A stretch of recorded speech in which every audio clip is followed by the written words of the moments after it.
मेघगर्जना व ढगांच्या गडगडाटासह सांगली व कोल्हापूर जिल्ह्याच्या काही भागात सोमवारी सायंकाळी पावसाने हजेरी लावली. काही ठिकाणी मध्यम तर काही ठिकाणी रिमझिम सरी कोसळल्यात.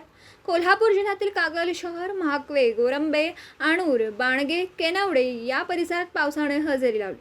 पलूस तालुक्यात भिलवडी, औदुंबर, अंकलखोप, चोपडेवाडी, माळवाडी, खंडोबाचीवाडी येथे, वाळवा तालुक्यात आष्टासह कारंदवाडी, मर्दवाडी, मिरजवाडी, नागाव, पोखर्णी, ढवळी, फाळकेवाडी, बागणी या परिसरात तर मिरज तालुक्यातील समडोळी परिसरात पावसाने हजेरी लावली.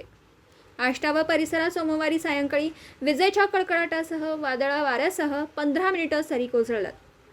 भिलवडी परिसरात काही ठिकाणी जोरदार तर काही ठिकाणी मध्यम स्वरूपाच्या पावसाने हजेरी लावली. गेल्या काही दिवसांपासून जिल्ह्यात उन्हाची तीव्रता वाढतीये. उकाड्याने हैराण झालेल्या नागरिकांना पावसाने दिलासा मिळाला. मात्र काही ठिकाणी काढणी केलेल्या पिकांचं संरक्षण करताना शेतकऱ्यांची मात्र तारांबळ उडाली.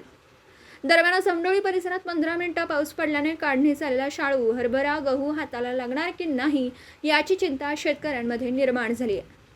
ज्या शेतकऱ्यांनी गहू, हरभरा पिकांची कापणी केली आहे त्यांची या पावसाने तारांबळ उडाली. दिवसभरातील घडामोडींचा आढावा घेण्यासाठी पाहत रहा N24 मराठी न्यूज चॅनल.